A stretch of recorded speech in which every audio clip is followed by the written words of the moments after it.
তো বন্ধুরা চলে এলাম আরও একটা নতুন ব্লগ নিয়ে। তোমাদের আরও একবার ওয়েলকাম আমার চ্যানেল ছোট চিঠিতে।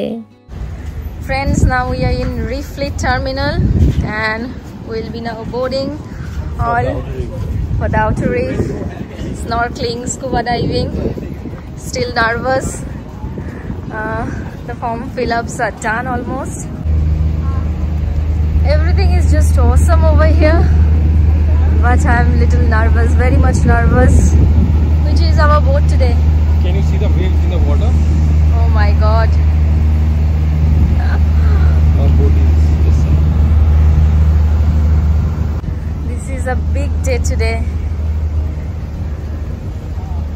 What do you think? How it will be? Very normal. For you it's normal? Yeah. You have to go deep down under this water.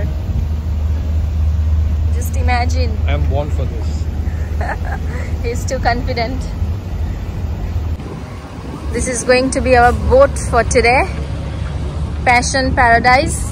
Or is it Passion for Paradise? Passions of Paradise. Passion of Paradise. Oh my god, I'm too excited. আমরা এখন বোটে উঠে পড়েছি। আমাদের dress আর snorkelling করতে, scuba diving করতে যা যা লাগবে সব নিয়ে নিয়েছি। আরও কিছু ফর্ম ফিল আপ করতে হবে, সেটাও আমাদের কাছেই আছে, তো সেটাও আমরা আস্তে আস্তে করে নেব। সবাই আচ্ছা করে সানস্ক্রিন মাখছে, কারণ একবার বাইরে বেরোলে ভীষণভাবে ট্যান পড়ে যাচ্ছে এখানে। আর চারিপাশটা দেখো কি দারুণ লাগছে। চলো তোমাদেরকে স্যুটগুলো দেখাই স্কুবা ডাইভিংয়ের। দেখো কি দারুণ অ্যারেঞ্জমেন্ট। আর পুরো বোটটা তো জলে জলাকার, একটু জল তো হবেই, কারণ সবাই নামবে আবার উঠবে।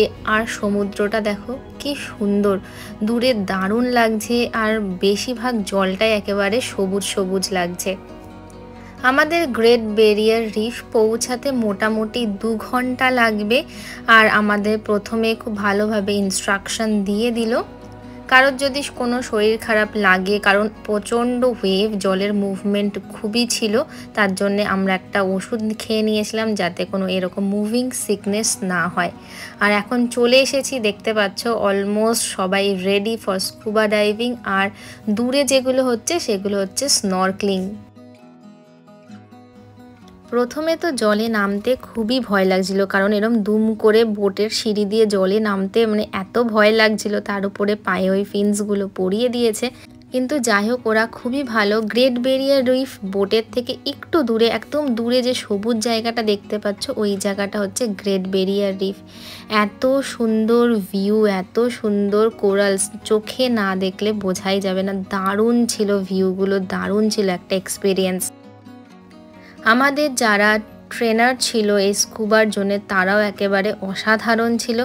যতক্ষণ না তুমি ওপরে একেবারে কমফর্টেবল হচ্ছ ততক্ষণ কিন্তু তোমাকে নিচে নিয়ে যাবেই না। খুবই সেফটি ছিল প্রসেসটা, কিন্তু খুবই একটুখানি কঠিন, কারণ একেবারে জলের তলায় গিয়ে জলের বালি ছোঁয়া, সেটা কিন্তু খুবই একটু ডেঞ্জারাস বটেই। খুবই দারুণ দুর্দান্ত একটা মাছ দেখেছিলাম, একদম সবুজ কালারের, আর ঠোঁটটা হচ্ছে ঠিক টিয়া পাখির মতন। তার জন্য ওই ফিশটাকে বলা হচ্ছে প্যারেট ফিশ। যে আমাদের সাথে ছিল উনি আমাকে সেটা বললো, মানে আমাদেরকে সেটা বলেছিল। এত সুন্দর দারুণ জায়গা। কোরালসগুলোর হাইট অনেকটাই উঁচু, এটা বোঝা যাচ্ছে, কারণ কিছু কিছু জায়গায় যেখানে গ্যাপ আছে সেখানে ডিপটা কিন্তু অনেক নিচুতে। একটা দারুণ এক্সপিরিয়েন্স, মানে আবার যাব ভাবছি, এত ভালো লাগছিল ব্যাপারগুলো। আজকে আমাদের সারা দিনটাই বোটে কাটবে। বোটে ব্রেকফাস্ট আছে, তারপরে একটু লাঞ্চের টাইম হবে, তারপরে আবার স্নরকেলিং, আবার স্কুবা ডাইভিং। দেখতে পাচ্ছ এরকম দড়ি লাগানো আছে, এখানে ট্রেনাররা পুরো টাইম তোমাকে বোঝাচ্ছে। যদিও বোটের ওপরেও বুঝিয়েছিল এখানে কি করে জলের তলায় গিয়ে তুমি কি করে নিজেকে রাখবে, কারণ ওখানে তো তুমি কথা বলতে পারবে না। আর পেছনে পুরো ভারী ভারী সিলিন্ডার, তার জন্যে প্রথমেই মানে যতক্ষণ না তুমি করতে পারছো ব্যাপারগুলো, জলের তলায় গিয়ে নিজেকে ইকুয়ালাইজ না করতে পারছো, ততক্ষণ তোমাকে কিন্তু নামাচ্ছে না। পুরো ততক্ষণ তোমাকে কিন্তু জলের ওপরেই থাকতে হচ্ছে। আর এটা হচ্ছে বোটের ভেতরে, যেখানে পুরো কিচেনটা আছে, এখানে তোমার জল থেকে শুরু করে সব কিছু আছে। আর দেখতে পাচ্ছ এই জায়গাটা হচ্ছে যখন নিচ থেকে ওপরে আস্তে আস্তে ভেসে উঠছে, দারুণ লাগছিল কিন্তু ব্যাপারটা। তো বন্ধুরা দূরে যে সবুজ জায়গাটা লাগছে, জলটা একেবারে সবুজ, ওই জায়গাটা টানা হচ্ছে গ্রেট ব্যারিয়ার রিফ। তোমাকে পুরো ট্রেনার হচ্ছে ঘুরিয়ে ঘুরিয়ে দেখাচ্ছে ওপর থেকে, আর এত অসাধারণ, এত কালারফুল, দারুণ কেটেছিল সেই দিনটা। তারপরে বন্ধুরা এটা হচ্ছে পরের দিন, এত টায়ার্ড হয়ে গেছিলাম স্নরক্লিং এইসব করার পরে, মানে রীতিমতন ফুল বডি পেন, রীতিমতন তো পেন কিলার নিতেই হয়েছিল। আর পরের দিন ঘুরতে যাব সেই রকম স্ট্রেংথ একদমই পাচ্ছিলাম না, তাই যাই হোক একটু দেরি করেই আমরা দুজন বেরিয়ে পড়েছিলাম। এখন আমরা এসেছি হচ্ছে পাম কোভে। আজকের ওয়েদারটা সকাল থেকে মোটামুটি রোদ ছিল, কিন্তু এখন এই বিচে আসার পর খুব দারুণ হাওয়া দেওয়া শুরু করেছে, আর একটু মেঘ করেও এসেছে। আর দেখতে পাচ্ছ এই জায়গাটা কি সুন্দর ঘিরে দিয়েছে, যাতে মানুষজন এইটুকু এরিয়াতেই যেন সাঁতারটা কাটে। খুব বেশি জন এখানে কিন্তু সুইমিং করছে না, মানে সমুদ্রে স্নান ধান করছে না, খুব অল্প জনই। কারণ এখানে একটা কারণ আছে, সেটা তোমাদের একটু পরে বলছি।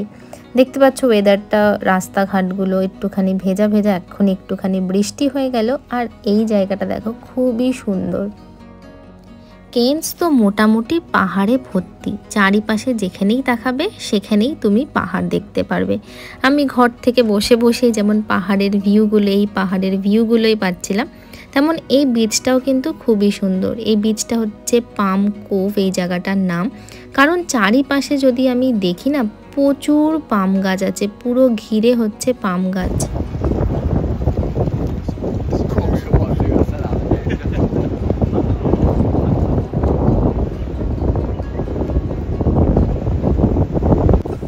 কি সুন্দর না। আর এখানে কিন্তু প্রচুর লোকজন মাছ ধরতে এসেছে।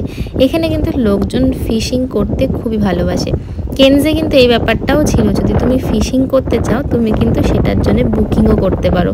তাহলে আমাদের ওখানে যেতে হতো, দিয়ে আমরা ওখানে গিয়ে মাছ ধরতে পারতাম। তো যাই হোক সেটা আমরা আর করিনি। আর আরও একটা ইন্টারেস্টিং ব্যাপার দেখলাম, দেখো এখানে কিন্তু কিছু জন যারা ঘুরতে এসেছিল আগে, বা তাদের হানিমুনে এসেছিল, তারা কিন্তু এসে আমি দেখছি এখানে তালা লাগিয়ে গেছে, বেশ ভালো। আর এখানে কিন্তু লাস্ট 18ই এপ্রিল ক্রোকোডাইল দেখা গেছিলো, তাই এই জায়গাটা হচ্ছে একটা ওয়ার্নিং সাইন দেওয়াই আছে যে তুমি সাবধানে থাকো, ক্রোকোডাইল যে কোনো সময় কিন্তু চলে আসতে পারে। আমি তো আগে জানতাম কুমির এত এরকম জলে থাকে না, খুব শান্ত জলে থাকে, কিন্তু যাই হোক এখানে যেহেতু দেখা গেছে তো নিশ্চয়ই এসেছিল। তো এখন আমরা বাড়ি যাচ্ছি, আর এখানে একটা ইউনিভার্সিটি দেখলাম, কি সুন্দর, একদম খোলামেলা, এত বড় জায়গায় একখানা হচ্ছে কলেজ, কি দারুণ ব্যাপার, একদম শান্ত পরিবেশ। তো আজকের এই ব্লগটা আমি এখানেই শেষ করছি। কেনসে আমরা দুর্দান্ত ঘুরেছি, আর পাখিরাও বাড়ি ফিরছে, আমরাও বাড়ি ফিরছি। চলো বন্ধুরা, টাটা বাই বাই, সবাই ভালো থেকো, সুস্থ থেকো। খুব তাড়াতাড়ি তোমাদের সাথে আবারও দেখা হবে নেক্সট ব্লগে। যারা আমার চ্যানেলটাকে সাপোর্ট করছো তাদেরকে জানাই অনেক অনেক ধন্যবাদ। চলো টাটা।